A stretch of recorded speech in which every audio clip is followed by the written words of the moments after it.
Hello everyone, welcome to जेनवी classes. आज के इस वीडियो में बात करने वाले हैं सीपीसीटी के प्रीवियस पेपर के बारे में। इससे रिलेटेड हम 2 वीडियो ऑलरेडी रिकॉर्ड कर चुके हैं, जिसमें हमने सीखा था 23rd क्वेश्चन तक हमने किया था कंप्लीट। हम ये वीडियो सीरीज क्यों शुरू कर रहे हैं मैं पहले भी एक बार एक्सप्लेन कर चुका हूँ, फिर से मैं आपको समझा देता हूँ। हम कई बार स्टडी तो कर रहे होते हैं, बट हम अनगाइडेड मिसाइल की तरह उन चीज़ों को कवर करने में लग जाते हैं जो शायद सिलेबस में आए ना, और हम आउट ऑफ सिलेबस चले जाते हैं। तो हम सिलेबस के आसपास ही रहें और सिलेबस को अच्छी तरीके से कंप्लीट करें और अपने एग्जाम में हाई स्कोर ला पाएँ। इसके लिए ज़रूरी है कि सीपीसीटी जो क्वेश्चन पूछे जा रहे हैं उन्हीं क्वेश्चंस के आसपास हम स्टडी करें।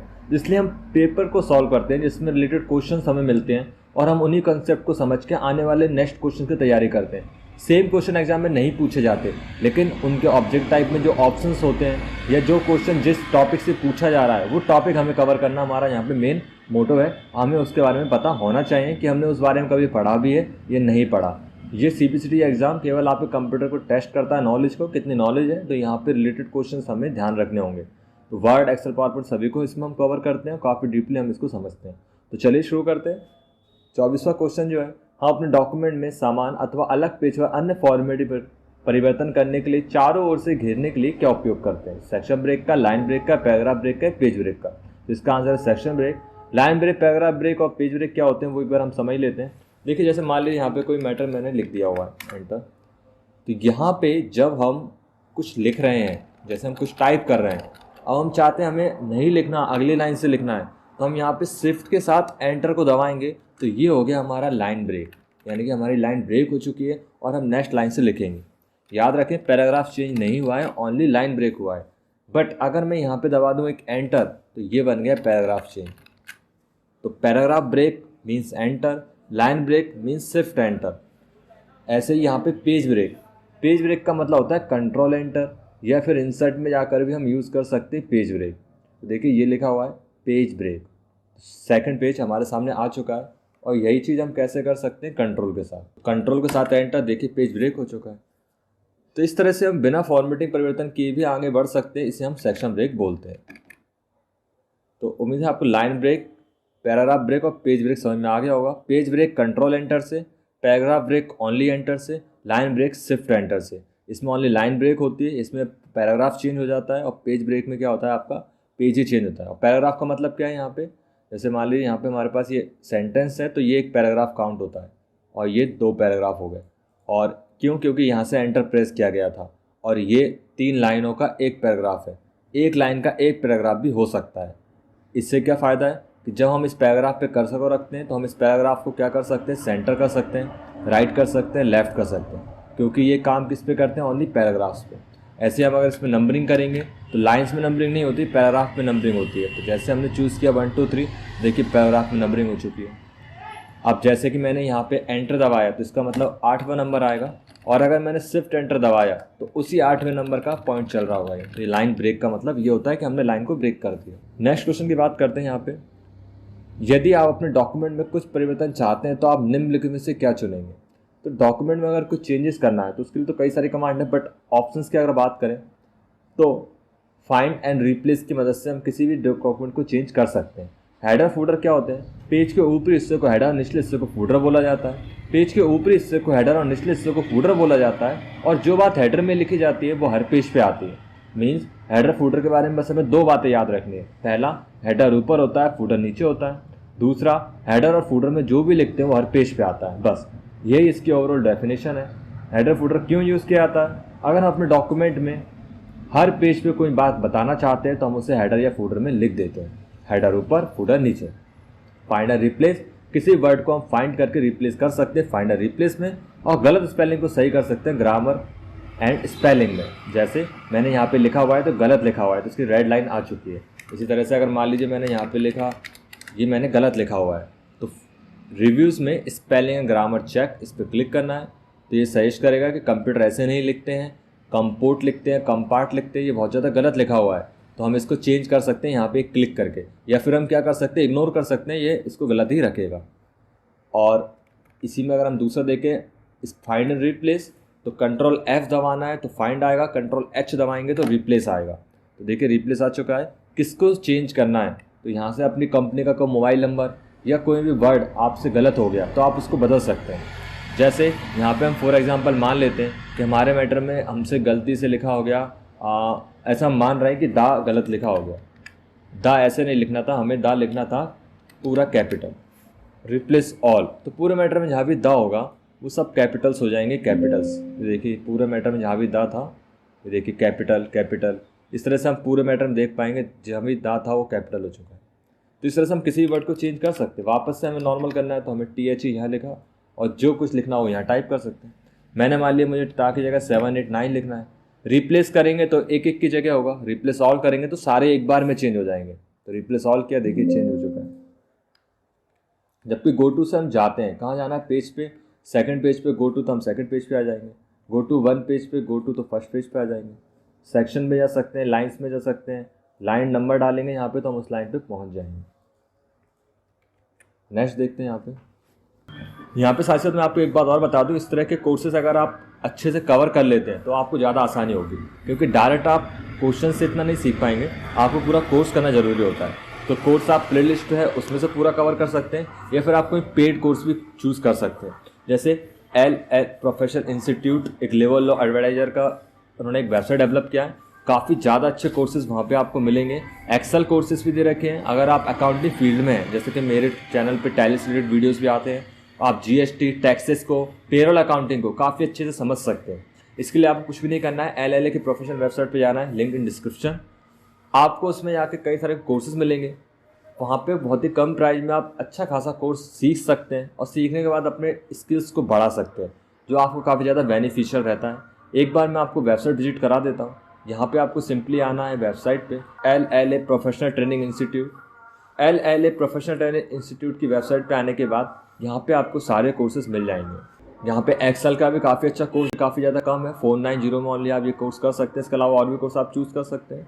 और इसमें स्पेशल बेनिफिट्स ये है कि जो हमारे सब्सक्राइबर्स हैं उसके लिए आपको GNV10 कूपन कोड का यूज़ करना है, डिस्क्रिप्शन में मिल जाएगा। अगर आप इस कोड को यूज़ करते हैं तो आपको 10% और ऑफ हो जाएगा, तो आप काफ़ी कम प्राइस में इस कोर्स को बाय कर सकते हैं। तो एक बार आप इन कोर्स को ज़रूर विजिट करें। चलिए वीडियो पे फिर से बढ़ते हैं आगे की तरफ। 26 डॉट मैट्रिक्स और बैंड प्रिंटर के प्रकार हैं। तो ये इम्पैक्ट प्रिंटर के प्रकार हैं। ये आपको प्रिंटर के जब डेफिनेशन समझाए गए थे और आपने वीडियो में देखा वो जरूर देखें। तो प्रिंटर के टाइप्स होते हैं, impact printer, non impact printer. Impact का मतलब ऐसे प्रिंटर जो अपना प्रभाव छोड़ते हैं, मतलब प्रिंटिंग के बाद इनमें कुछ स्याही दिखाई देगी या अपना प्रभाव छोड़ देंगे ये। जबकि नॉन इम्पैक्ट प्रिंटर क्या करते हैं, ये अपना प्रभाव नहीं छोड़ते, बिल्कुल क्लीन और सिंपल प्रिंट करते हैं। नॉन इम्पैक्ट प्रिंटर जैसे लेजर प्रिंटर जो होते हैं वो नॉन इम्पैक्ट प्रिंटर में काउंट होते हैं। But dot matrix printer, band printer ये इम्पैक्ट प्रिंटर के अंतर्गत आते हैं। तो ये आपको याद रखना होगा। अगला है यहाँ पे, अधिकतम लैपटॉप में वेबकैम होते हैं। तो पूर्व स्थापित, प्री इंस्टॉल्ड, सिंपल आंसर है। असंबद्ध, स्थापित नहीं, अप्रयुक्त नहीं है। कंप्यूटर के साथ पहले से नहीं आते, लेकिन लैपटॉप के साथ वेबकैम, जो ऊपर की तरफ वेब कैमरा होता है वो लैपटॉप में पहले से ही आता है। इसके अलावा अगला है, ध्वनि एक प्रकार की तरंग है। तो ये अनुदैर्घ्य तरंग है। अनुप्रस्थ और अनुदैर्घ्य तरंग कौन सी होती है, आपने स्कूल में पढ़ा होगा। अनुप्रस्थ तरंग जो दिशा के लंबवत यानी कि इस तरह से मूव करती हैं तो वो अनुप्रस्थ तरंग कहलाती हैं। अनुदैर्घ्य दिशा के अनुदिश, तो ध्वनि क्या है, दिशा के अनुदिश संचरण करती है। मीन्स अगर मैं कुछ बोल रहा हूँ तो वो बिल्कुल डायरेक्ट जाएगा, ना कि वो ऊपर नीचे होते हुए जाएगा। जैसे कोई स्प्रिंग होती है, जब हम उसको खींचते हैं और जब उसको छोड़ते हैं तो वो स्प्रिंग जो सीधा जाती है, तो वो अनुदैर्घ्य तरंग का एग्जाम्पल है। और जब किसी रस्सी को हम ऐसे करते हैं तो वो लंबवत जाती है, तो वो अनुप्रस्थ का एग्जाम्पल है। यांत्रिक तरंग तो इन दोनों के ही टाइप है, मतलब यांत्रिक तरंग दो तरह की होती है, एक अनुप्रस्थ और एक अनुदैर्घ्य। तो यांत्रिक तो इसका आंसर होना नहीं, सतह होगा नहीं। ध्वनि एक प्रकार की अनुदैर्घ्य तरंग है, ये आप याद रखें। अनुदैर्घ्य जो दिशा के अनुदिश यानी दिशा के समान ही आगे बढ़ती है, उसे प्रकार की तरंग को हम अनुदैर्घ्य तरंग कहते हैं। नेक्स्ट क्वेश्चन की बात कर सकते हैं हम। MS वर्ड में आप टैब में स्वचालित रूप से कैपिटलाइजेशन का सही करने के लिए विभिन्न विकल्पों को सक्षम या अक्षम कर सकते हैं। तो ऑटो करेक्ट क्या होता है, जब भी हम MS वर्ड में कुछ टाइप करते हैं तो ऑटोमेटिक टैब में कैपिटलाइजेशन हो जाता है। इसे हम क्या कर सकते हैं, या तो ऑन या ऑफ कर सकते हैं। कैसे हम इसको बंद करते हैं, कैसे इनेबल डिसेबल करते हैं, तो देखेंगे हम यहाँ पे। जैसे मैंने यहाँ पे न्यू पेज लिया और मैंने यहाँ पे लिखा कंप्यूटर, तो मैंने कंप्यूटर में C स्मॉल बनाया हुआ है, लेकिन जैसे ही हम स्पेस दबाएंगे तो ये ऑटो करेक्ट होके C कैपिटल हो जाएगा। इसी तरह से ऑटो करेक्ट में और भी बहुत सारी चीज़ें होती हैं। जैसे अगर मैंने यहाँ पे गलत लिखा, ये मैंने गलत लिखा हुआ है, लेकिन जैसे ही हम स्पेस देंगे तो ऑटोमेटिक करेक्ट हो जाएगा। ऐसे मैंने यहाँ पे लिखा, ठीक है। ज़्यादा गलत लिखेंगे तो करेक्ट नहीं होगा, बट अगर थोड़ा गलत लिखेंगे तो इसको सही कर देगा। जैसे कंप्यूटर की स्पेलिंग मैंने ए लिख दिया, कंप्यूटर, स्पेस दबाएंगे, देखिए ऑटोमेटिक इसने ई कर दिया। ऐसे ही जब हम लाइनें खींचते हैं शिफ्ट के साथ माइनस, तो आप कुछ लाइनें खींचने के बाद एंटर दबाएंगे तो ऑटोमेटिक एक सिंगल लाइन हो जाएगी। तो इस तरह से इसमें ऑटो करेक्ट बहुत सारे दिए हुए हैं। आप 12th लिखते हैं स्पेस तो TH ऑटोमेटिक ऊपर चला जाएगा। ये अपने आप हो रहा है, हमने कुछ नहीं किया, ये इसकी बाय डिफ़ॉल्ट सेटिंग है। बट हम इसको चेंज कर सकते हैं। कैसे करते हैं? इसके लिए हमें जाना है फाइल में। फाइल में आने के बाद हमें ऑप्शन दिखाई देगा ऑप्शंस में। ऑप्शंस में आने के बाद यहाँ पे ऑप्शंस मिलेगा हमें प्रूफिंग का। प्रूफिंग में ऑप्शन मिलेगा यहाँ पे ये सब। देखिए सबसे पहले हम पढ़ते हैं यहाँ पे, देखिए ignore word in upper case, ignore word in content number, ये स्पेलिंग ग्रामर के लिए। और यहाँ पे ये लिखा होगा कि हम कैपिटलाइज ईच वर्ड करना है या नहीं करना। तो इसमें तो ऐसा कुछ नहीं लिखा हुआ। अब हम जाते हैं ऑटो करेक्ट ऑप्शंस पे। तो देखिए ये लिखा हुआ है capitalise first letter of sentence, इससे टिक हटा देना, तो इससे हमने डिसेबल कर दिया। अब हम जब भी लिखेंगे तो पहला अक्षर कैपिटल नहीं होगा। अभी हम टिक कर देते हैं। इसके अलावा यहाँ पे ये ऑटो करेक्ट दिए हुए हैं। अगर हम ऐसे लिखेंगे तो ये ऐसे बन जाएगा, यदि हम ऐसे लिखेंगे तो ये ऐसे बन जाएगा। मीन्स अगर हम ब्रैकेट के अंदर सी लिखेंगे तो गोल सी बन जाएगा। ऐसे और नीचे आएंगे, यहाँ पे ये कई सारे सिंबल दे रखे हैं, अगर हम ऐसे लिखेंगे तो ऐसे बदल जाएगा। ये ऑटो करेक्ट के ऑप्शन है। जैसा ही मैंने अबाउट का बताया था, यहाँ लिखा हुआ है अगर हम अबाउट ऐसे लिखेंगे तो ऑटोमेटिक ऐसे हो जाएगा। ये कॉमन मिस्टेक्स हैं, यूजर्स करते हैं, उनके सजेशन यहाँ पे दे रखे हैं। हम खुद भी अपना बना सकते हैं। जैसे मान लीजिए मैंने यहाँ पे टाइप किया ADD, तो यहाँ पे ऑलरेडी हमने सेट कर रखा है ADD। जब भी कोई लिखेगा तो ये एड्रेस लिखा हो जाएगा। मैं दूसरा टाइप करता हूँ, मैं टाइप करता हूँ CON, यहाँ पे ऑलरेडी ये भी बना हुआ है। तो हम एक तीसरा टाइप करते हैं। यहाँ पे मैंने टाइप किया रजिस्ट्रेशन, REG। तो REG जब भी कोई लिखेगा तो यहाँ लिखा आ जाएगा रजिस्ट्रेशन नंबर, और जो भी रजिस्ट्रेशन नंबर होगा किसी भी कंपनी का वो, और ऐड कर दिया हमने। ओके, हाँ, ये हमने खुद का एक ऑटो करेक्ट ऐड कर दिया। अब क्या होगा? अब यहाँ पे जब भी हम लिखेंगे REG और स्पेस तो ऑटोमेटिक वो लिखा आ जाएगा। जब भी हम लिखेंगे ADD तो एक एड्रेस लिखा आ जाएगा। जब भी हम लिखेंगे CON तो वो कॉन्टैक्ट नंबर लिखा आ जाएगा।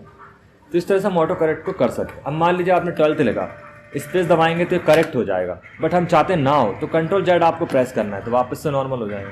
हम चाहते हैं ADD लिखना, बट ये तो एड्रेस लिख रहा है, तो Ctrl Z दबाएंगे वापस से ADD हो जाएगा। तो इस तरह से हम ऑटो करेक्ट को यूज़ कर सकते हैं। और जब यूज़ नहीं करना Ctrl Z से उसे हटा सकते हैं। और सेटिंग्स को हटाना है तो फाइल में ऑप्शंस में जाके प्रूफिंग के अंदर हम ऑटो करेक्ट से हटा सकते हैं। तो ये याद रखें, इस ऑप्शंस को हम इस तरह से कस्टमाइज करेंगे। MS वर्ड 2016 में निम्नलिखित में से कौन से एडिटिंग कमांड ग्रुप का हिस्सा नहीं है?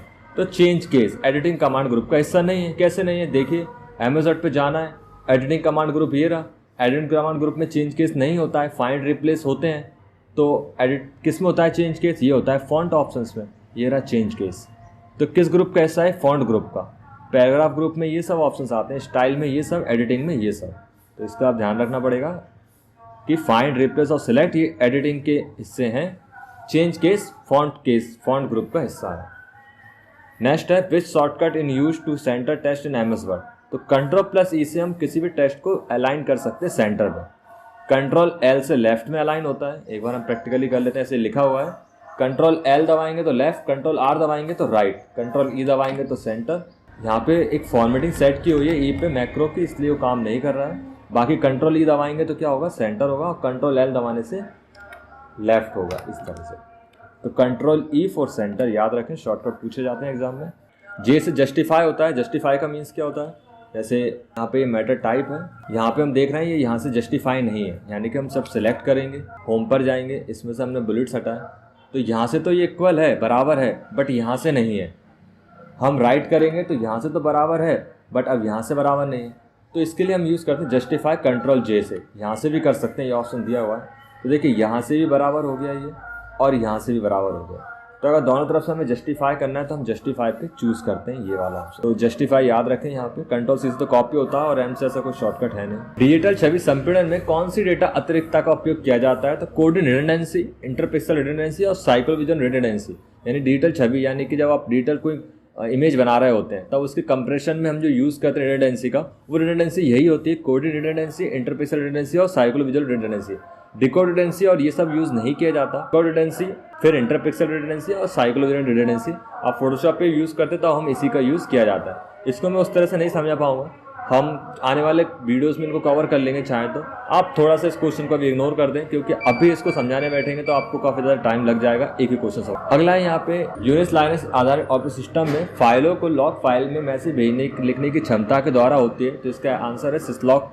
तो सिसलॉक सर्वर द्वारा हम फाइलों को भेजते हैं। जैसे कि मान लीजिए आपके पास एक कंप्यूटर है और आपके पास मल्टीपल ऑपरेटिंग कंप्यूटर्स हैं जिनको आप सिंगल मैनेज नहीं कर सकते, तो उनको मैनेज करने के लिए यहाँ पे सिसलॉक सर्वर का यूज़ किया जाता है, जो मैसेज भेजने के काम में आता है। तो यहाँ पे आंसर याद रखें, यूनिक्स और लाइनक्स आधारित ऑपरेटिंग सिस्टम में सिसलॉक सर्वर का यूज़ किया जाता है मैसेज भेजने के लिए। एड्रेस लॉक जो एड्रेस को रखता है, इवेंट लॉक को कोई इवेंट जब होता है तो उसको मैनेज करता है, और एरर लॉक केवल एरर को मैनेज करने में यूज़ किया जाता है। सिसलॉक ओनली ऐसा है सर्वर जो मैसेज भेजने में यूज़ किया जाता है। नेक्स्ट क्वेश्चन की बात करें, कुंजी क्रिप्टोग्राफी एल्गोरिथम के समय में इनक्रिप्शन भी कहा जाता है। तो सीक्रेट इनक्रिप्शन का मतलब ही होता है सीक्रेट यानी कि गुप्त। जैसे हम किसी को कोई मैसेज भेजते हैं तो इंस्क्रिप्ट होकर पहुंचता है। इंस्क्रिप्ट का मतलब पहले भी समझाया गया था, कोड किया हुआ मैसेज इंस्क्रिप्ट कहलाता है और इसे सीक्रेट या गुप्त कहा जाता है। तो इस वीडियो में हमने इतना सीखा, आने वाली वीडियो में हम इससे ज़्यादा भी कवर करेंगे। Thanks for watching.